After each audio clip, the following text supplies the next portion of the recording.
Tonight, memories of champagne music and the remarkable man who made it, Mr. Wonderful Lawrence Welk. His show's been on TV for 50 years. Joining us, Janet Lennon of the Singing Lennon Sisters. She was 9 when she started on The Welk Show.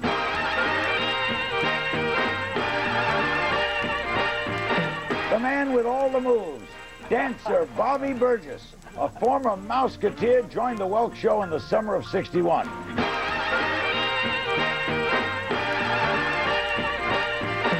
And singer Ralna English. She became part of the Welk music family in 1969. Plus, Lawrence Welk's son, owner-operator of the Welk Resorts in Branson and Escondido, Larry Welk Jr., and Lawrence Welk's grandson, as well as KCAL's news helicopter pilot and reporter, Larry Welk III. And they're all next on Larry King Live.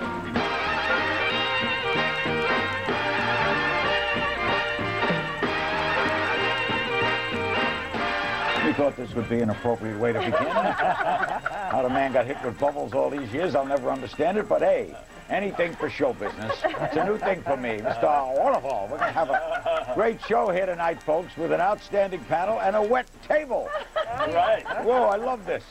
Anyway, the remarkable story is this is an unprecedented record in the history of American entertainment.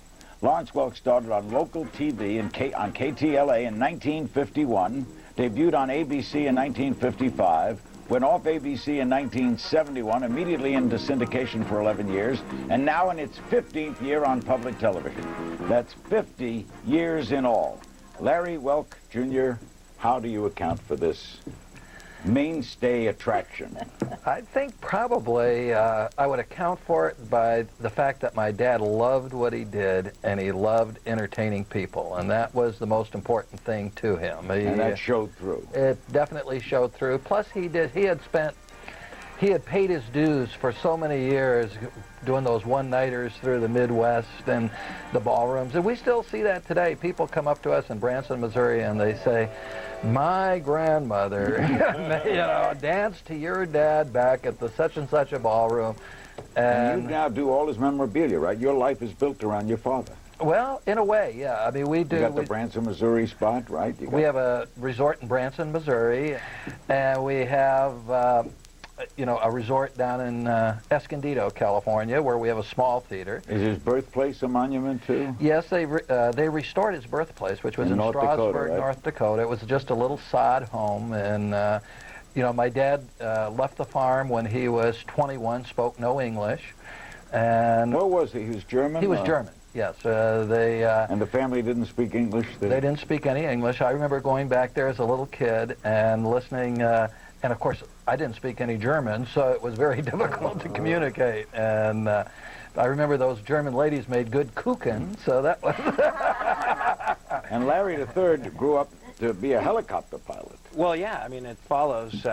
oh, no, it doesn't follow at all. But doesn't follow at all. By the way, you were a helicopter, just for reference, I was on the air for 4 hours that night. You were a helicopter pilot following O.J. I was flying for 6 that night. So, yeah, I was working for KCBS TV at the time, and I was their pilot. And, And I was sitting in Washington announcing you up there. That was some event. That was so you've left the Welk entourage to go on your own, right? Well, as far as the business is concerned, but, I mean, we're still pretty close as a family. Now, all the grandchildren are... it's amazing how wonderful we all are. We all love each other. We all hang out and talk. And how big a family is it? There's 13. Yeah, there's I'm the youngest of 3 children. I have 2 sisters, Shirley and Dinah. Both living? Both living. And how many grandchildren? And then I think there's... there's 11. 11 grandchildren. Yeah. Did you know your grandpa? I did. Yeah, and it was really an amazing thing growing up around my grandfather because everybody else thought, wow, you're Lawrence Welk's grandson, and isn't it amazing? And to me, it was just, I didn't realize what a wonderful experience it really was back then. When we come back, we'll bring our other 3 panelists in, a lively-looking bunch who match the set, and our entire hour will be devoted to this, the 50th anniversary on television of Lawrence Welk. He's gone, but he's still on. He'll be on forever. We'll be right back. Don't go away.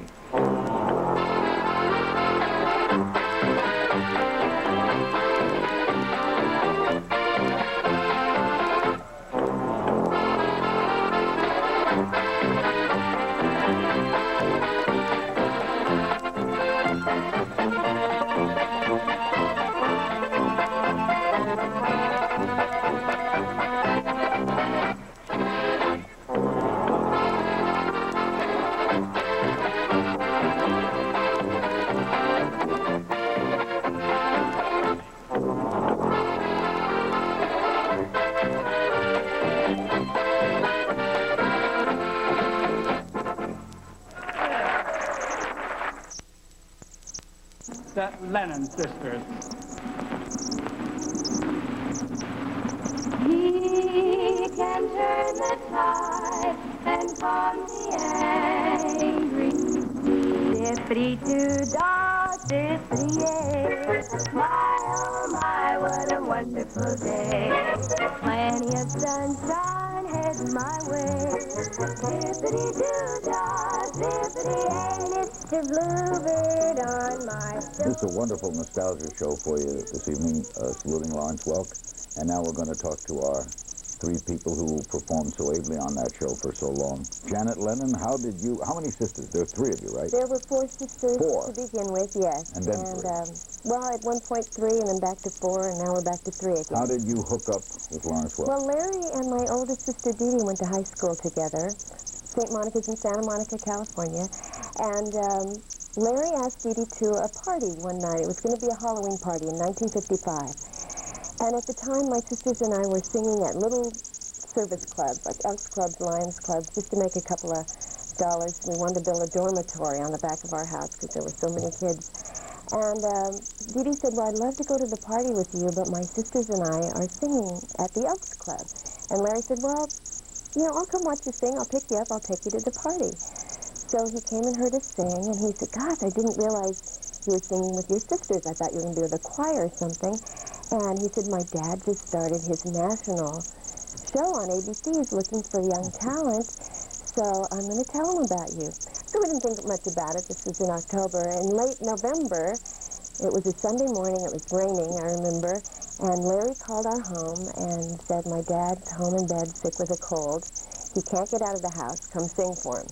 So we drove up to Brentwood, four little girls from Venice. We drove up to Brentwood, and go through these iron gates, and there's Mr. Welk in this beautiful home. Sitting in bed, or he came out in his satin smoking jacket and velvet slippers, and he sat on his couch. was he carrying his accordion? No, His he was desk. too weak.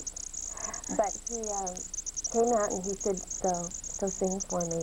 And we sang a song. At the time, it was a song popular by the McGuire sisters called He.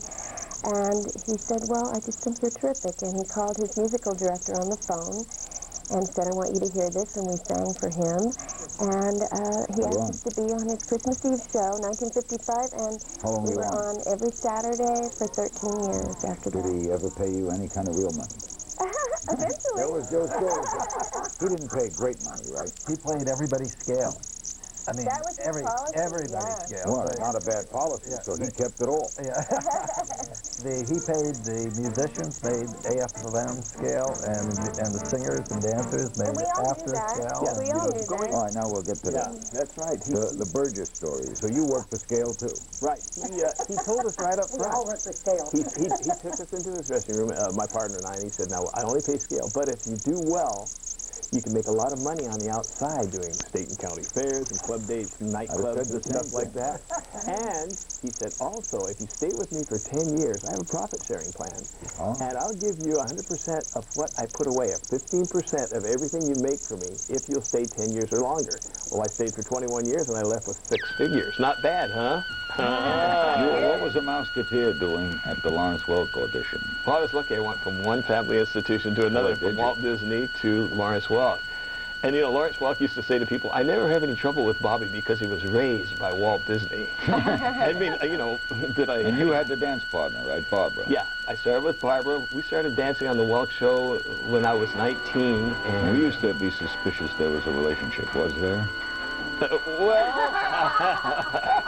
Come on, Bobby. yes and no, and then it turned into a brother and sister, and I ended up marrying Myron Florin's daughter, Christy, the accordion player's daughter.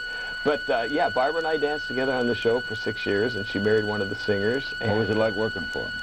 what was it like working for him? Well, Great. He gave me complete freedom. I mean, they'd tell me the theme 2 weeks in advance, and I always had a put theme, right? Pretty much Yeah. so, especially in the later years. And, you know, if he'd say, do a tear and tell, and I didn't know how to do it, you know, I'd find a coach, and I'd put my own dances together because I did my own choreography. But he left it up to me. You pick your own outfits, or he had... You know, I could suggest what outfits to wear, what sets to use. In fact, the last 5 years, I even got to direct my own dances. And, you know, he was always happy because he knew I practiced 2 or 3 extra hours a day. And Ralna, how did you come to him? Well, I was working at a club in Santa Monica called The Horn, and a lot of people started there. Singing? Yeah, in the 60s. I had moved from Texas and was working there, and there were about 11 performers there at the time. Steve Martin was there, and Jim Neighbors was discovered there. And don't tell me Larry Welk Jr. No, it wasn't Larry Welk Jr. this time. My grandmother loved the Lawrence Welk television show, and she had never really seen me perform, and I'd been performing professionally since I was 13. So I'd been working in Vegas and all these different places, and I said, I want to sing on the Lawrence Welk Show for my grandmother. So, Hold it right there. Let me get a break, and we'll pick that up. All right. We'll be right back. We're saluting Lawrence Welk. Don't go away.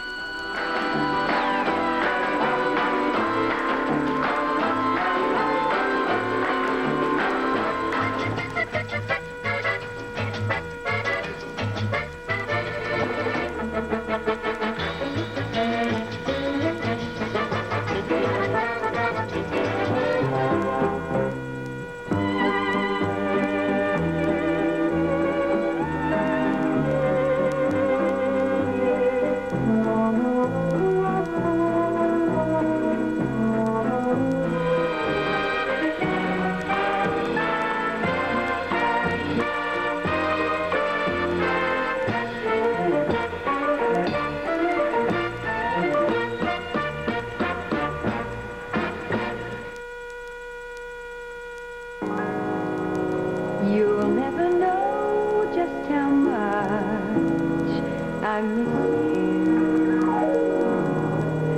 you. You'll never know just how much I care. And if I tried, I still couldn't hide my love for you. You ought to know. For haven't I told you so? Okay, Ralna, Grandma. Well, I wanted to sing for my grandma, my grandmother, and she had never heard me really perform before, and she loved that television show. When we went to my grandmother's house, we watched the Lawrence Welk Show. But anyway, here I am in Los Angeles, and I asked all the kids, there were 11 performers there, as I said, does anybody know anybody from the Lawrence Welk Show? Well, they knew that one of the fellows knew somebody from the show, S.K. Grundy. He got him to come down the next day. He said, why don't you come into the office with me? He's right down the street, because Lawrence had his office in Santa Monica, and I was right down the street at the Horn on Wilshire. So the next day, I came in. He said, he'll be coming in from a golf game, and I'll just kind of introduce you, and you sing a song for him. So I was a newlywed, and I asked my husband if he would come down and play the guitar for me. I went and sing a song for Mr. Welk the next day. So I did. And basically he said, after I sang, what I thought was, don't call us, we'll call you. But he really meant what he said, and that was, we don't have a place for you now, but if we do, we'll call you. And a few months later, he called me. Someone had left the show, and I went on the show. Scale? Sure. Yeah, it was always scale. But, you know, another thing is that he didn't have any contracts. No. Everything was a handshake. And no auditions, really. No formal auditions. No formal auditions. How many years were you on the show? I was on 13 years, just like Okay. Lennon. Now, I want to get at something here. When people watch the show, and you sang with someone, didn't you, a lot? My husband. Your husband? My newlywed husband. We were newlyweds. I came on the show, and I went on the road right away, and I was just miserable because, you know, here I am a newlywed, and I'm away from my husband for 17 days. So I had to figure out a way to get him on the show with me because he was a singer, too. So 6 months later, the Christmas show came up, and I thought, this was a good time for us to sing together. Went to everybody on the show, the director, the assistant director, the producer, the musical director, everybody. They all said, no, we don't have any husbands and wives singing on the show, and no, we're not going to do this. So I thought, I'll go to Lawrence. I went to Lawrence, we sang for him, and the rest was history. He made up his own mind, right? Oh, absolutely. Absolutely. Yeah, he would. When it came to the show, he made really all the decisions. Yeah. It's such a wonderful feeling for his audience and what they wanted. He would never let his audience down, ever. Now, when you're the youngest guy here, right? Okay. When you watch the show, it's got to be a little square to you. You know, Yet hypnotic. There's something about Lawrence. You can't stop watching it. And to me, it's a little different. Well, to me, it's a little different because when I watch the show, I see my Aunt Walna or my, you know, I see people that are like my family on the show. So, but you can't believe how many kids my age come up and say, our parents or our grandparents made us watch it every Saturday night. They had to watch it. We'll go around the horn. All right, as a young man, what do you think was the magic of it? It's hard to be removed sometimes. I think the magic of it was that when you watched it, you saw a show that was put together by a guy that, my grandfather, who loved what he did and believed in what he did, and it was just wholesome, good entertainment, and that is why people watched it. You don't see anything like it on the air today.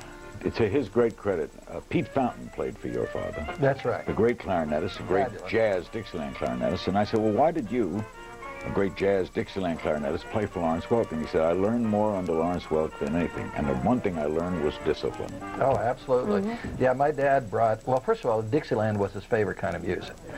And I had brought Pete to my dad's attention. I had heard him at a concert at the Shrine Auditorium, and my dad ultimately brought Pete up, and then he brought up a lot of other New Orleans players that were there. Pete didn't drink either while he was with you. Oh, he drank a lot.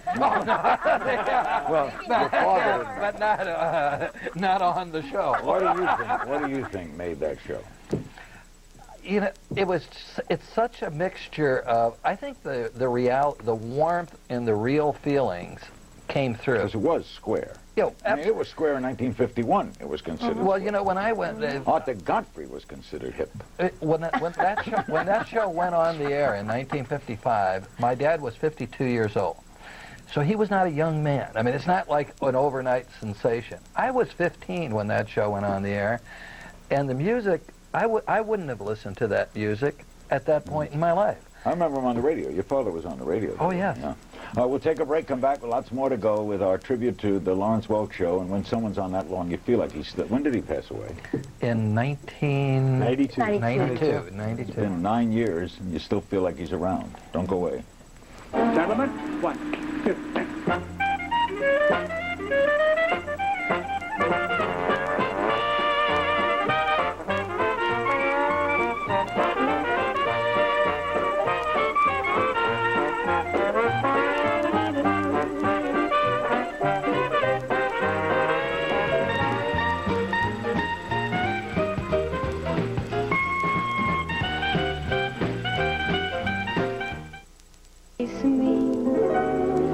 My sweet embraceable you,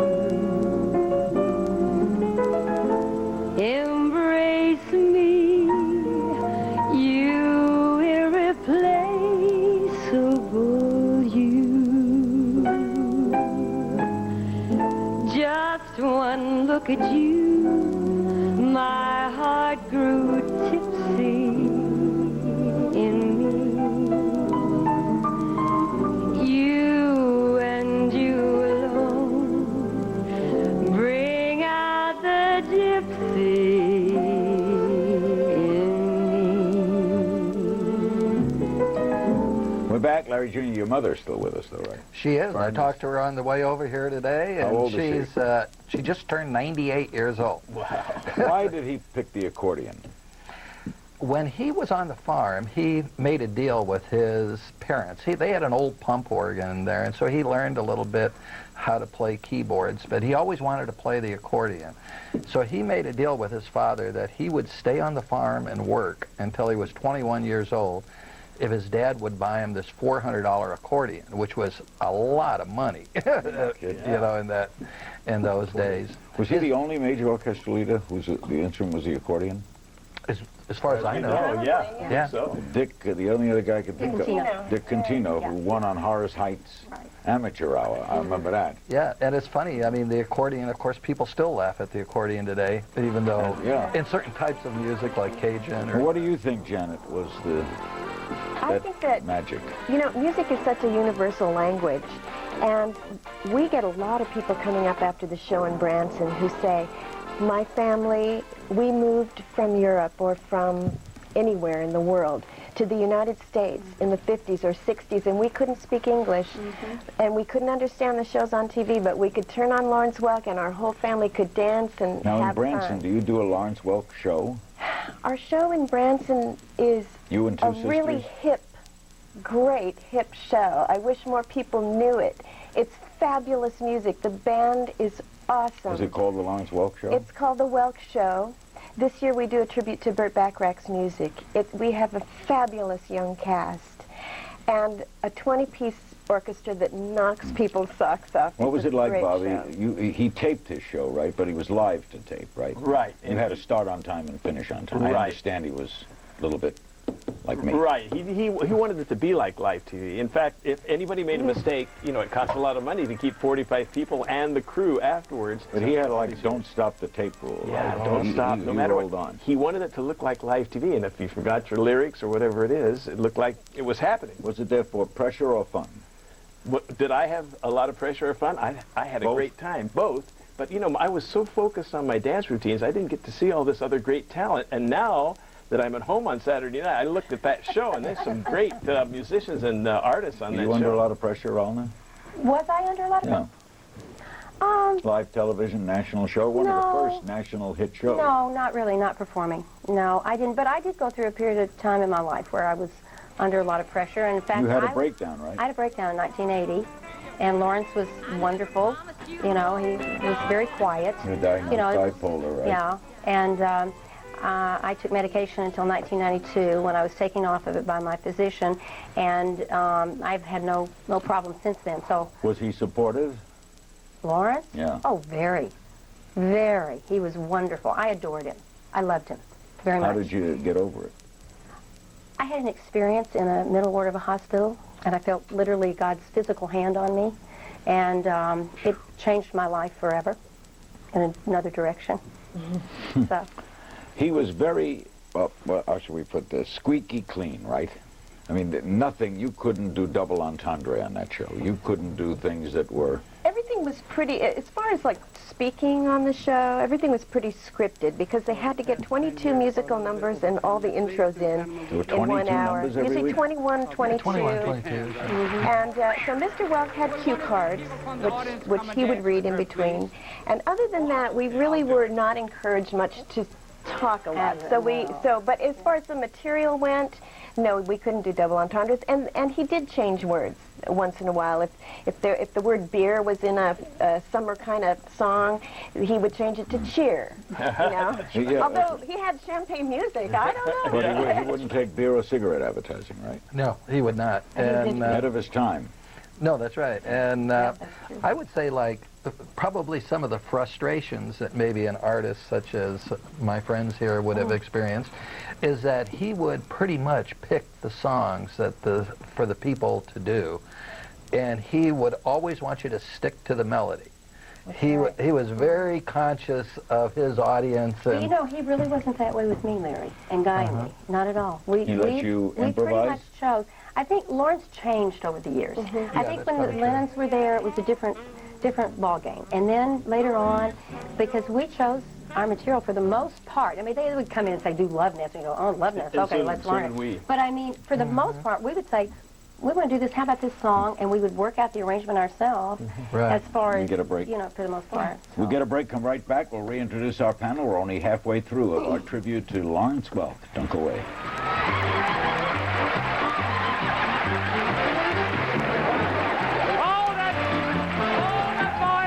Hold it, boys! Stop the music! Don't you cats know this polka jazz is strictly from Squaresville? I can't stand that kind of music. You go and dance with him and let me run the camera. In that camera, all right. Would you take once more,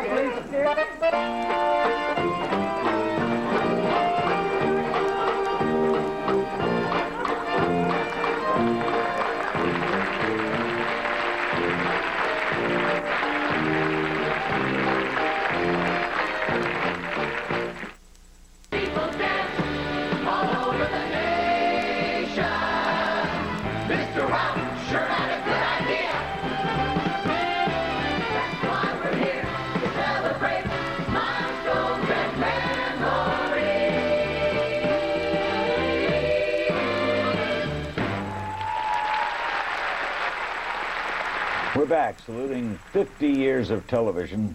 I don't think anybody can top it. Lawrence Welk is the man we're honoring, and with us are Janet Lennon, the singer with the Lennon sisters, still doing their thing in Branson, Missouri.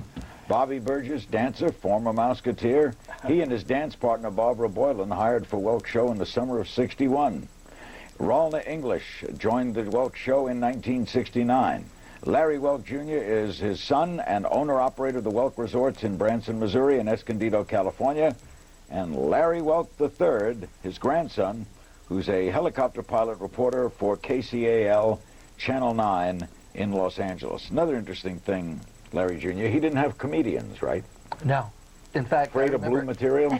Blue material, I mean... The only variety show that never had a comic. Actually, he would... I remember one time the sponsors decided that the show had been on the air a long time and it needed freshening up. Do you remember? I don't know if you were... Yeah. And they suggested that Lawrence bring in a line of dancing girls. Yeah. Oh, my God. You know, so that it would be like a Rockettes kind of a thing. And what did Lawrence say? Oh, he said, if you do this to me, I'm done. Yeah. I don't do the show anymore. Yeah. He had a fabulous sense of humor, and when we went on the road, people saw a whole other Lawrence Welk on stage. Oh, he was hysterical. I mean, when he did live shows for people? Absolutely. Because he was not funny on television. No, because it was scripted. He was the most charismatic performer that I've ever seen on stage. You'd call him a performer? Absolutely. Oh, honey, that's what he was. Honey, he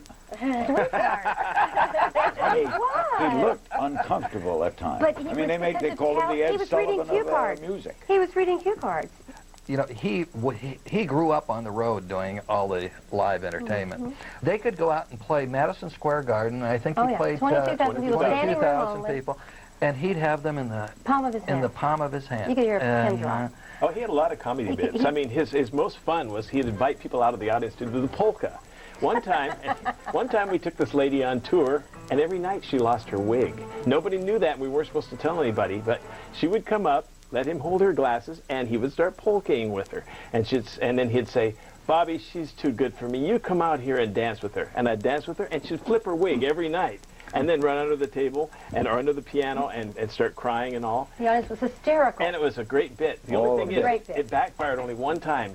This lady had to find out the name of a town that was a German or a Polish town where they did the polka. Well, one night we were playing in Florida, and Lawrence said, where are you from? And she said, Kissimmee.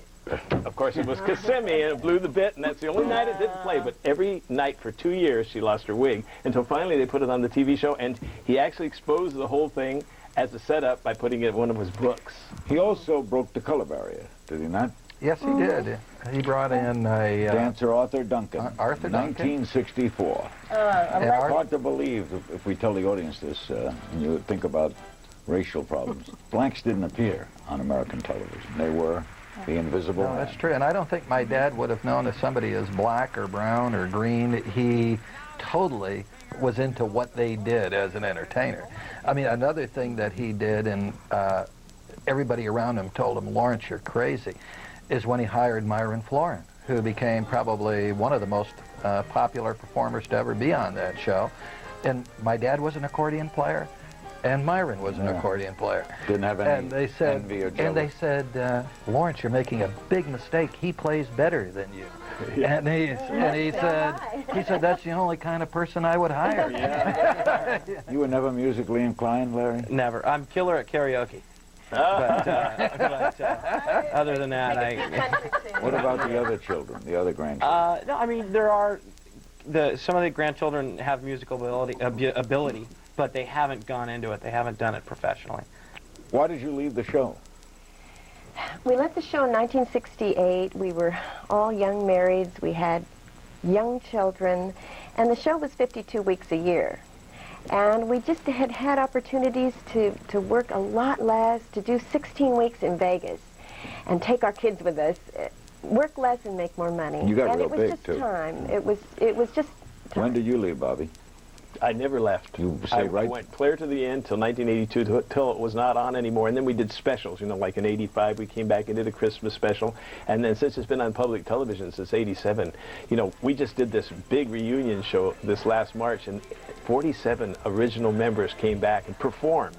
And that was great. I got to dance with all three of my dancing that on partners. PBS? On public television, yeah. He played for the Eisenhower inaugural? He did. 52 or 56? You know, I think it would have been 56. Yeah, it would have been 56. He would have been just starting. Yeah, he would have been just starting, yeah. And I think he played a couple of the other inaugurals. I can't remember who they were. What kind of father was Yeah, he? he did. He was a... Tough? He was a tough father, but not... He was a loving father, but he was a tough father. I mean, he was... When you come out... I don't think I ever really understood it till I went back and visited his birthplace, and I saw all the tombstones of the young people. I mean, those were tough lives that they were, you know, living back there, and you saw the... and I think it was difficult for him to be in touch emotionally, you know, like we hear so much about today. It was very difficult. He wasn't a hugger. No, no. Even though, I mean, he was a very loving person, and he would cry and have... He was very emotional. What kind of father was he? Grandfather was he? I would say pretty distant as a grandfather. We knew that he loved us, and he was very loving, but we always got that that the show, there was more family than just the grandchildren. Everybody was his family, and we always got that. But it made for a great father. To be honest, being honest, this is honest. Yeah. Did he live his principles? Oh, absolutely. So you never would have caught him with another woman? Oh, or, no. In fact, he was... That's funny, huh? It's hilarious. Considering what went on with the people on the show, it's very hilarious. Even though I'll have to say, he certainly had an eye for pretty women. And, you know, he could do a show on the road, and he'd invite the pretty ladies, or any of the ladies, up to dance on stage with him. But not to the room. And they'd do a tag dance. He'd be able to... What was he like? There were a lot of relationships going on the show, right? Well, probably when Three of the four Lennons got together with their husbands from the Lawrence Welk Show. It was the musical family. We were together so much because we were filming, we were going on tour. Yeah, I married like Myron Florence's daughter, you know. I met my husband there, and my sisters met their husbands there too. They were. So there was a lot of, because you were close together everywhere. I mean, you would think that would logically happen. Did he ever give you a problem with cleavage? That's Cleveland. You know, I never had him say anything to me except wonderful things. We had a great relationship. A few years into the show, they started getting letters because Rose Weiss was our wonderful costumer. She would have to go out every week and get these dresses that every girl on the show, and there were quite a few of us, could wear and make it look good on each one of them. So our fans, our audience out there, very conservative, started writing letters to say, why does Ralna cut her dresses down lower than all the other girls when they're all lined up? And she's showing her bosom on television. And, you know, I mean, it was just this horror. So Lawrence, one day, he comes out and he puts his arm around me. My girl, we've been having these letters about you. And there's a little problem with your dress as being so low cut. And by this time, I had it up to here, you know. And I said, Lawrence, I'm sorry. There is nothing that I can do about that. You're just going to have to talk to God about it. Well, the baton starts going on his leg, you know, and he's just absolutely walked away from me. How did you resolve it? It passed. You know what? That's the only time that any word was, that I felt any distance from him at all. We'll be right back with more of our great group and our discussion of what a guy, Lawrence Welk. Don't go away. Hi, I'm Lawrence Welk Jr. This is Lawrence Welk III, and Lawrence Welk IV is due any day. That's right. Gee, if I can only have my 2 front teeth, then I could wish you a Merry Christmas. CNN Monday.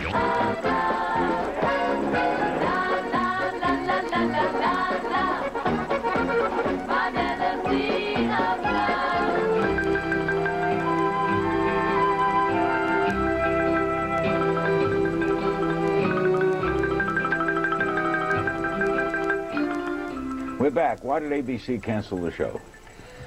They were looking for a younger demographic, and it got to the point where A lot of shows went off for that. Oh, absolutely. I think big audiences. Yeah, they had big audiences. I mean, it had nothing to do with ratings. It had nothing to do with viewers. They were there, but all the advertisers at that point were saying, we want the young audience, and the Welk Show drew an older audience. And so, you know, it's not like today where there's a glut of programming. I mean, at that point, they didn't have anything to put in and Welk got a primed shot on Saturday night, and so did Hee Haw was canceled at the same time. Yeah. Now there's no variety, right? The only variety now, Larry, is late at night. Yeah, it's tough. You know, my wife talks about how her and her sisters and her cousins, they had to watch the show, but they used to dress up like the stars of the Welk Show and do the show, and I think that was part of the appeal, was that kids got into it. They actually, the stars on the show were like people next door. They were like the average person. Can I tell one story? We played ourselves, you know, that was it. Yeah. I did a thing in Canada last year, and this came through the autograph line, this mother and a 12-year-old. And the mother says, I have to tell you that when she was 3 years old, we were flipping through the channels, and she said, she made us stop on the Lawrence Welk Show, and the whole family has been watching the Lawrence Welk Show ever since. What a story. I mean, that's how it's going. Did he think he had a language problem? I don't think that he did, because I can remember us asking him one time, and asking your mom, who had even a thicker accent. Neither of them thought they had an accent. So, Bobby, it was strange, wasn't it? Well, you know, I think... I don't think anyone I've ever heard spoke like that. I really think it was Stan Freberg back in the early 50s who kind of set it all up. They're going to bubble machine. That's right. He's the one Put on the bubble machine. At first, Lawrence was mad. He didn't like being made fun of. Takeoff on him. And then all of a sudden he realized, hey, I'll run with it. And he started saying a 1 and a 2 when he kicked off that band and said a wonderful, wonderful, you know. Could you imagine him now in Saturday Night Live? What they would have done. Oh, yeah, absolutely. Now, when you were growing up, that speech pattern was in your house, right? Well, it was with my dad, but I mean, you know, when I was growing up as a young child, he was on the road all the time. I mean, Absent father. Yeah, we lived in a suburb of Chicago, and my dad was on the road almost continually. I mean, he was he'd come into Chicago and he'd play the Aragon Ballroom, the Trianon Ballroom, and the Chicago Theater. But and then we travel with him during the summer. So it's not like I had everybody I talked to spoke regular English. Yeah, that's right. By the way, it is the 50th anniversary, and as this show airs, you will already have been inducted into the Vocal Group Hall of Fame. How nice. So honored. Congratulations. Thank you. Along with the 15 other groups, like the Bee Gees and the Oak Ridge Boys and the McGuire Sisters. And we have like one distinction The Letterman, of all the 15. The Letterman, Letterman. Oh, yeah. yeah. Those are friends of yours, too, I think. One distinction is that we are the only famous singing sisters, and maybe even singing group, that became popular through television and not through records. People saw us every week on TV. We never really had any hit records. We've sold a billion albums, but never really had a hit record. Did Lawrence Welk do albums?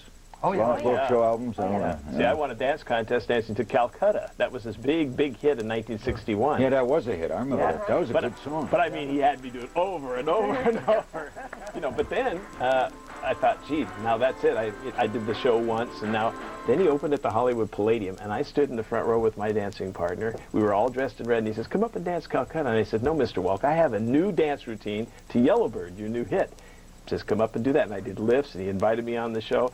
And every week I'd go behind the scene and I'd say, hey, I can do an English quick step to that whispering number you just played at the Palladium. How do you do that? And I'd bounce around his dressing room. And he always told people that I created a dance, a job for myself, because 6 months later on TV, he said I was a regular. Did he have a regular arranger, or he arranged his own? Oh, no, he had several arrangers.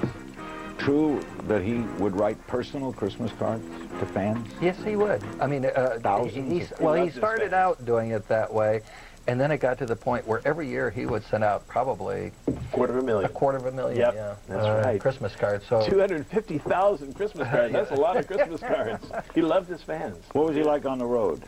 I mean, personally, he napped a lot, right? Oh, he napped a lot, and there was always a seat next to him on the airplane. We called it the confessional seat. And if he would call you up there, it was like, uh-oh, I might be in trouble. But he was great on the road. Like I say, he was so charming when he was actually off of the television show. He was just light and fun. And Did he like people like Count Basie? oh, he loved them. Yeah. I remember, in fact, one of the things that, and this probably is part of his success, is he never really played a lot of the music that he liked the best. And he always used to say that I play the music my audience likes the best. But I remember going to clubs and listening to, having him listen to Count Basie, Woody Herman. He loved Woody. Yeah, I mean. Oh, really? Jazz and Dixie. Jazz and Dixie was his favorite. Yeah. He once dressed in a hippie wig and costume? Yes, he did, and he fooled, this agent was standing next to him. We were waiting to go on. I don't know if you know this story, but we were at a fair. Bill Daly, the old agent, was standing talking to somebody and kind of ragging on Lawrence, saying, all these things. And here comes Lawrence in this In disguise. dark wig with this thing and the chains, and he's standing there with the glasses. And Lawrence kind of joins in with Bill and starts saying, yeah, he's a real, da-da-da-da-da. He starts agreeing with Bill about himself, And then all of a sudden, and I'm standing there looking at this with, just breaking up. But Bill finally realized who it was and was just falling over the table. Eventually it was pneumonia. How old was he? He was 89. And that's the good lines, huh? The wife's still going? Oh, yeah, absolutely. Where were you when he died? I was working when he died. I was with him. I was actually driving home from the resort in Escondido, and I was on the freeway probably not more than 10 minutes away from his house, and I got a call on the cell phone saying, you better come by here. And so I was actually with him. He died well? He died well. They die as you live. Yeah, no, he died. It was absolutely the best thing. He had lost pretty much his eyesight earlier, and he was had a little bit of dementia, and he just didn't have the ability to enjoy life like you would have liked. Where were you? I was at home when I heard about it, but his wake was such a celebration. We all sang. They played Dixie music, walking to the gravesite. It was a beautiful tribute to him. Where's he buried? In North Dakota or here? No, in Culver City. Holy Cross Cemetery right here in Los Angeles. Around the gravesite, we all linked arms and sang the goodnight song to him as he was lowered in. Yeah. It was incredible. They had Dixieland band was playing out in front of the Holy Cross, the chapel, as everybody was walking in. And the press wasn't there. Nobody knew about it. And there were just about 150 people there, and 100 or so of us actually walked down the aisle to take communion together. It was unbelievable. Remember the song? That I sang? Good night. Oh. Good night. Until we meet again. Adios. Au revoir. Auf Wiedersehen. Till then, come on, Mr. B. And now till we meet again. Adios. Au revoir. Auf Wiedersehen. Thank you, Larry. Janet Lennon, Bobby Burgess, Rolna English, Larry Welk Jr., and Larry Welk III, and our tribute to the Champagne Man himself. Lawrence Welk, still going. 50 years anniversary. What a show. Wonderful, wonderful. Thank you for joining us. Good night.